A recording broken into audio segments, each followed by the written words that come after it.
ఎలాగన్నా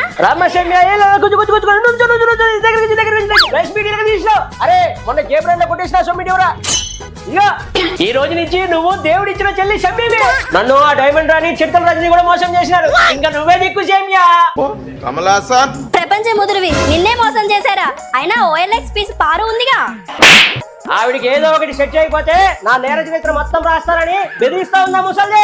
నీ నీచమైన జలగాసుల చరిత్ర రాస్తున్నారా? Good good. నేను వారసత్వం అంటే అబ్బాయిలు కాదు అమ్మాయిలే అని చిరు మీద రెచ్చిపోయా. ఈ తొక్కలో కామెంట్లతో జనాలు నా మీద రివర్స్ కౌంటర్ వేస్తా ఉన్నారు. అదేంటన్నా నన్ను పొగిడి షాల్వా కప్పి అవార్డో గివార్డో ఇస్తావనుకుంటే ఇలా తిడుతున్నావు. సొంత చెల్లికి వారసత్వం కాదు కదా, ఆస్తి కూడా పంచకుండా గెంటేశాడని నన్ను పచ్చి బుద్ధులు తిడతా ఉన్నారు. ఆడపిల్ల ఉసురు ఊరికే పోతుందా? అనుభవించు రాజా. అయిపోయావే అలా వినేశో ఆ గొడ్ల దిగో.